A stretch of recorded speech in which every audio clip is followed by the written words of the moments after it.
Okay, thanks for joining us today. We're going to be going over the settings icon in the Butler Robotics System. To do that, we're going to click on the settings right here. First, I'm going to show you what software version we're running here. If you're running an older or a newer version, some of these things may be a little different, but the main foundation of these pieces should still be the same. Under the system info, we can just see our display version 5.1.16. Our robot version is 5.15. Now right here you can see my machine version is NC. What this technically means is not communicating. The reason it's doing this is I have run my display directly to the robotics system, so there is no machine available. Of course, right here you can press the check for update button if an update is available.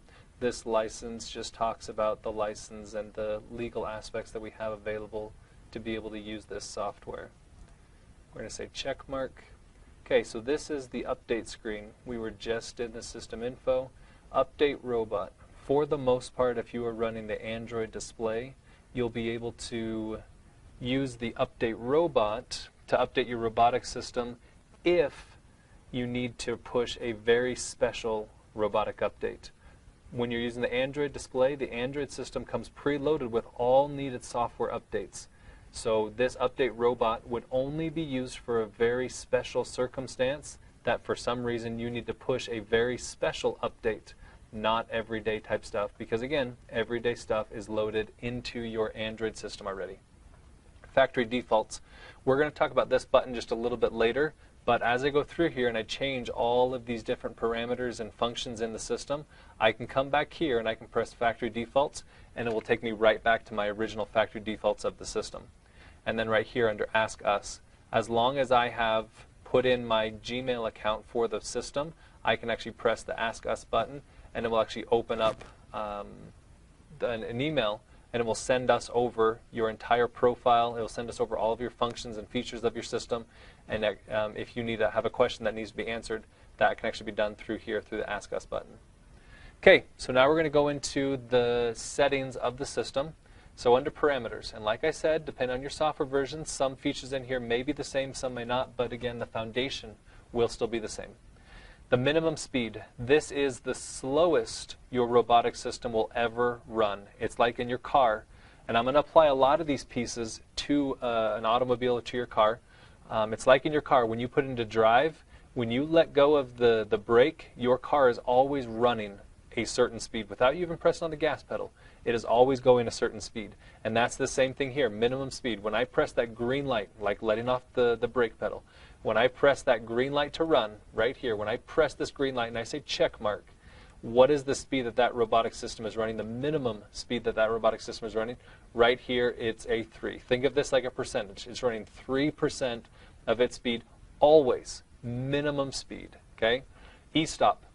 We have an emergency stop built into the system. If I run into a rail, run over a cable, my needle is in the down position and it tries to move, this E-stop it's not a percentage of power, it is just an arbitrary number. How much power is given to the system before the system throws a fault and says, there's something wrong, I need to stop, something must be in the way, I can't move how I think I should be able to move. To adjust this, I can press on the number itself and I can type in a new number and then press the check mark. Now we have found that the 100 to be a good number, but depending on the fabric you're using, depending on how difficult it is to move on your frame, depending on how thick your fabric is and the drag that it gives to your system, all of those factors will play into this number right here. At the end of the day, the most important thing we want to be sure of is that if my needle is in the down position and the system tries to move, that it will not tear my quilt. In all the tests that we've done, this 100 number is good, but like I said, there's several factors that play into that. I would recommend that as you run through the system and as you become more familiar with it, you can do some tests here. You can actually put your needle in the down position and you can come over here to the home and you can press the green light to run and you can try to move with your needle in the down position at your E-stop. If it does come in, of course, using practice fabric. If it does come and it starts to pull on your fabric a little bit too much, I would recommend dialing this one down. Go in increments of 25. So down to 75, rerun your test. If it's still too much, go down to 50. You'll eventually hit a threshold to where the system doesn't even move and it gives you a motor fault. Just the drag of your frame the system will be so sensitive that it will give you a motor fault. So the lower you put your number, the more sensitive it is. The higher you put your number, the less sensitive it is. Margin. Think of this one like a Word document. If I come in here and I type in 0.5, it's going to give me a 0.5 margin on the outside of my pattern box. So you can see right now this star is scaled all the way to the edge of my pattern box. Now that margin does not apply if I come in and I start dragging my handles. That's not where the margin applies. Margin only applies when I come into Smart Scale and I press the Smart Scale button with my padlock unlocked, not locking aspect ratio. When I press that the Smart Scale, you can see right here that I am now on the inside of my border, that 1/2 inch we were just talking about. I'm going to make this a little more drastic. I'm going to come in and say 2-inch margin. Okay? When I come back over to my edit, under the edit I have my star that's right there. Now just because I set that margin does not automatically apply that to all my patterns. I need to tell that pattern I want the Smart Scale of 2-inch margin to be applied to you. And you can see how far it jumps inside that pattern box. So it's putting a margin between your pattern and the outside edge of the pattern box is the margin that is set right there. So, and it's in inches, so 2 inches. And I'm going to set that back to 0. 0 means I'm going to go right to the edge of the pattern box, no margin. Jump stitch. So right here we've been running a star, correct? I'm going to duplicate this star by pressing the plus mark. Okay? This gives me a duplicated star. Zoom out just a little bit. Okay? With this zoom out, you can see that these are 2 completely different stars. I've got star number 1 that's right here, and star number 2 that's right here. I can move these independent of each other. Now you can see right here this purple line that you've got on your screen. That purple line is your jump stitch. It's going to jump from the end of pattern number 1 over to the beginning of pattern number 2. This jump stitch number that it's showing here is what distance will you allow the system to jump stitch. If I say 0, that means I will allow you to jump stitch 0 inches. I will not allow you to jump stitch anything, to jump from the end of pattern number 1 to the beginning of pattern number 2. Now I can come along as the user and I can say, you know what, I want to allow it to jump 6 inches. Anything less than 6 inches, it will automatically tie off at the end of the pattern, automatically jump to the next pattern, do its tie-off stitch for the beginning of that pattern, and then stitch out that pattern. I'm allowing it to jump 6 inches. Anything above 6 inches, it will require me to cut the thread. Anything below 6 inches, it will automatically jump, and I can come back and cut the thread at a later time. Now this is important that if I'm running an all-over type pattern, and I'm going from the left-hand side 90 inches all the way over to the right, if I come over here and I say, you know what, I want to allow you just to jump 100 inches. Okay, and I say, okay, so it goes all the way the 90 inches all the way across my quilt, and then it jumps 90 inches all the way back across. Now I have this big 90-inch piece of thread drug across my quilt, which then, as I quilt across this 90 inches, my next pass for my panto, as I quilt that across, it's going to eventually run into this big, long piece of thread that I drug across my quilt, and potentially my hopping foot could get caught on that piece of thread, make this little hook, give me a motor error, as we were talking about before for my e-stop, if it ever runs into something. So this piece here, I'd always recommend to be aware of where you have currently set your jump stitch. Me, myself, I usually like to allow it to do more of a foot. I'll allow you to jump 12 inches, but anything above 12 inches, I'm going to come back and cut. And even then, that's a little bit long. I'd recommend keeping that in the 3 to 6 inch range so you don't have that thread that's drug across your quilt that potentially could be caught. And at the end of the day is wasting thread because you will be cutting that and throwing it away. Grid spacing. As you can see on the edit screen, we have a grid that is there in our background. You can see it right here, all of these gray lines that are there on the screen. This grid spacing is determined here on the screen, and this is again in inches. So right now we have a 1-inch grid spacing. So this helps me when I come over to my edit screen and I look at the star that we have set up in there. I can see exactly how big the star is, give a good idea as to how big that star is by counting those squares that I can currently see here on the screen. Okay, so I can come and I can count across 1, 2, 3, 4, 5, 6. So I'm 10, 15, 20 squares across, so this should be a 20-inch star, approximately, across the piece. Now, of course, I can come in here to the grid, and I can adjust that, and I can say, you know what, I want a 5-inch grid, and again, it's in inches. So when I come over here to the screen, you can see how much larger my squares are. So coming over from this line, I'm 5, 10, 15, 20, 25, 30. I'm actually 30, maybe 32 and a half, 33 inches for this star across, and then the same thing for up top to bottom. I'm just going to move this up just a little bit, just hit the top of that line. So I'm 5, 10, just a little less than 10 on that star. So grid spacing is just there on the edit screen, how large your grids or your squares are there on the screen. Move increment. This is also in inches. You can see here on the edit screen, when I come up to move, I have little arrows. Whoops. Arrows here on the screen. There's one right here, one right here, one right here, and one right here. These are what we call the nudge arrows. I can nudge this pattern over to the left, and I can nudge the pattern back over to the right. How far does the pattern move when I nudge that? That is determined here on the Move Increment screen, or the Move Increment box. And it's again in inches. So if every time I press it I want to do half an inch, I put in the decimal, 0.5, half inch. And then when I come back over to edit, this is going to nudge me half an inch every time I press that. So you can see how large it's jumping in comparison to what it was before. So Move Increment, how far does it move every time I use the nudge?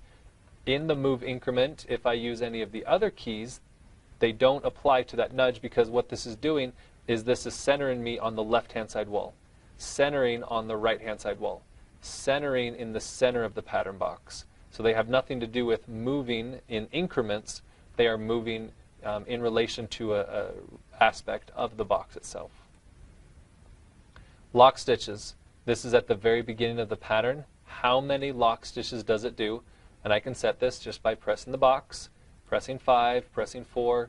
The max is currently 10, and the minimum is currently 0. You can actually set it to where you don't have to do any lock stitches, and you as the quilter will actually manually tie off your thread for each individual one.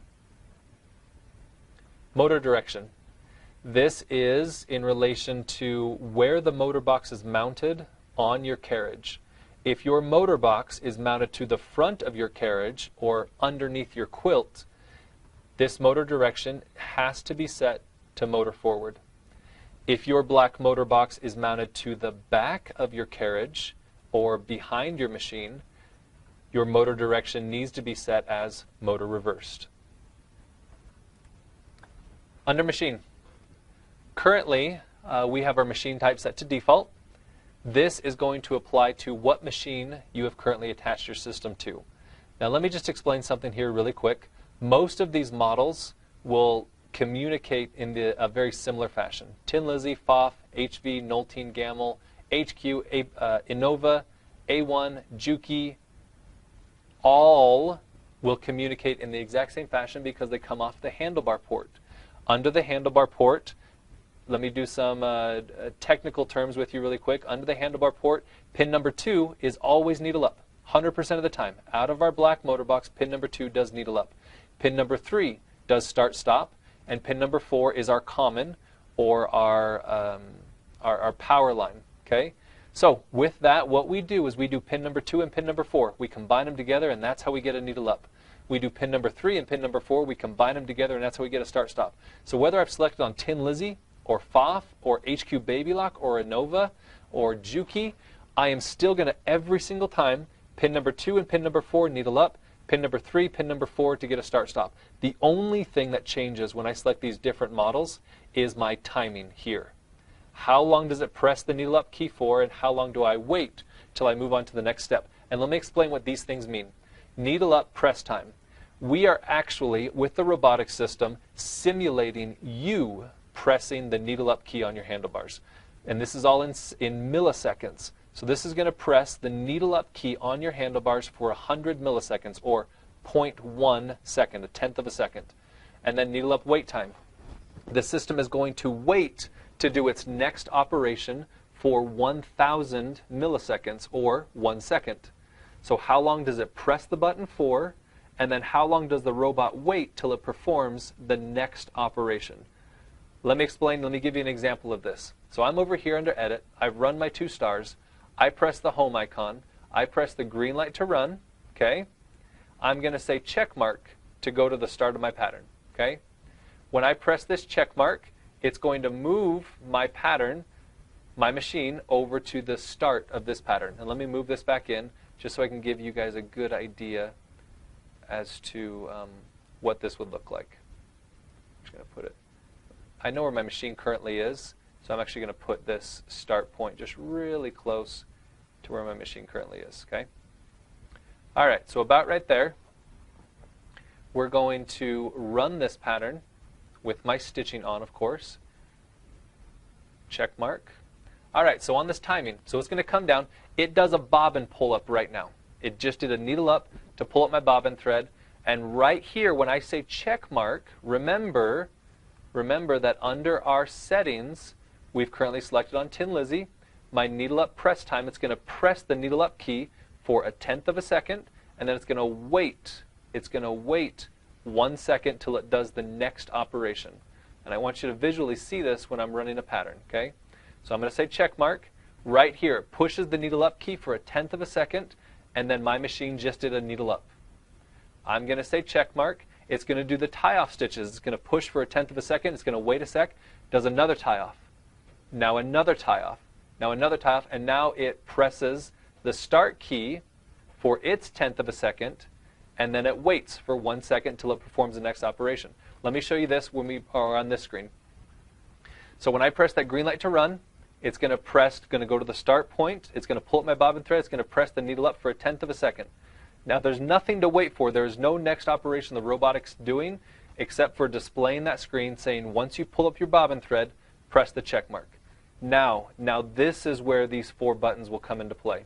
It is now going to start doing its tie-offs. It's going to press the needle up key for 1/10 of a second, and then it will wait for 1 second for the whole needle to come all the way around. And I'm doing 3 tie-offs, so it will press the needle up key again, it will wait a second, and then pressing the needle up key again, it will then wait for 1 more second. Now I've performed all of my needle up, my tie-off stitches. Now it will come down here to stitch regulation. It will press the stitch regulation key for 1/10 of a second, and then it will only wait 1/10 of a second before the robotic system starts to move, and it should have activated stitch regulation by that time. When I am on any of these different machines, the robotic system, since it doesn't get any feedback from the machine itself, it will make some assumptions. It will assume that when it pressed your button for 1/10 of a second and waited 1 second, that the machine had ample time to perform the desired operation, needle up or start stop. When it presses the stitch regulation key for 1/10 of a second and it waits 1/10 of a second, the system assumes that that is enough time for your stitch regulation to activate, and now the robotic system can start to move.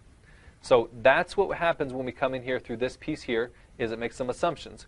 When we are running the perfect stitch system or any other stitch regulation pieces that Quilt-EZ makes, under the default, this one's a little bit different. It gets feedback from the machine, because you can notice here that a lot of my times here are 0 or are very short periods of time. It gets feedback from the machine that says, I performed the needed operation, I'm now ready to move on to the next step. Whereas on these aftermarket products that we work on, there's no way for us to receive return communication from the machine. There is no way for the machine to tell the robotic system, you told me to do a needle up, I did the needle up you told me to do, now what do you want me to do?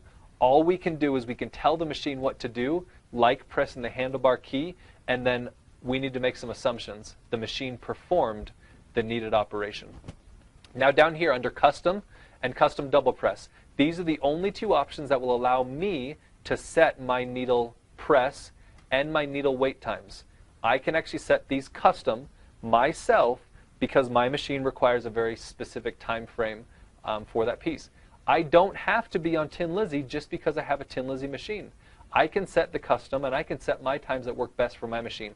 Even if I'm a Tin Lizzie, remember what I said, is pin number 2 and pin number 4, those are needle up, pin number 3 and pin number 4, those are start stop. I could even come here with if I'm a Tin Lizzie machine, I can select on Gamble, and I can still run my Tin Lizzie machine with the Gamble settings on my piece. You can see the only difference here is my stitch regulation wait time. It waits longer to activate stitch regulation for the Gamble machine than it does for the Tin Lizzie machine. That's the only difference. It still says needle up is pin number 2 and pin number 4, and start stop is pin number 3 and pin number 4. Communicates in the exact same way, just how long does it wait? Now, some of your machines, when you press your handlebar key to do a needle operation, needle up, or half stitch, they only have a half stitch option. Some machines do not perform a complete needle revolution when you are pressing your handlebar stitch key. So because of that, we have a couple options in here where I can do a custom double press. So I can set my times manually myself, but every time it does this needle up operation here, it's actually going to press that needle up key twice. It's not going to press it once, wait 1 second, then press it again. It is going to press it in a very quick fashion for that needle up piece. And that's all placed off here, and it's in the background as to how quickly does it press that custom double press. So for those machines that it is required on your handlebars to press that button twice, and if you need to set it for your custom values, that's done here under custom double press. That's what it means when it says double press. It's pressing the needle up key twice. Now some of those machines, just right off the top of my head, are HQ. Handy Quilter or Baby Lock, they require 2 button presses for their machine. The Juki model also requires 2 button presses. I can select on either of these. If I have an HQ machine, you can see different timings right here. If I have an HQ machine, that will work for my HQ machine. If I have a Juki machine, that will work for my Juki machine. But if for whatever reason my Juki machine software is just a little bit different, I can go into my custom double press and I can set the values that work for my Juki machine well for my model, and it will give me the double needle up like I need it to. Now here on the screen, let's say I set all of these values. I don't have to go in and run a pattern in order to test to see if my stitching works. Under settings, under my machine, when I set my machine type, right here, I can press needle up on the screen. When I press that needle up button on the screen, my machine should do a needle up. If it does not, you don't need to go any farther and run your pattern and expect it to do something different and expect it to stitch. If it does not stitch, if it does not do a needle up right here, your machine will never do a needle up when you are running a pattern. If I press the stitching key and it does not activate my stitch regulation, now remember, I need to press that stitching key and move my machine around. If I press that stitching key and it does not activate my stitch regulation, you do not go, or you should not go to your run screen and expect a different result. If I press stitching and it does not activate stitch regulation, it will not activate on my run screen as well. These 2 buttons are for you to be able to confirm that you setting the machine type in fact works for your machine. Test. This test is really designed just for running here at the factory, just for us to test several different aspects of the robotic system. I would recommend out in the field, don't ever use this test function. Use what we've talked about. Use the needle up key, use the stitching key to test if your stitching is working. Under the test, if I'm able to come over to my green light to run, and I'm able to run this pattern, there is nothing else I need to test as far as my motors or my system is concerned. If I run the pattern properly, then my system is working properly. If I don't run the pattern properly, then my system is not working properly. Coming here under the test will not give me any different results than me actually going into my home icon, pressing the green light to run, and actually running and testing that pattern. Again, this test option is just for use here at the factory. Under Advanced, as you can see right here, these are more advanced features. We are going to go over these advanced features in a different video. Thank you for your time today, and watch for the next video for us to go over the advanced features of the setting for the Butler Robotics.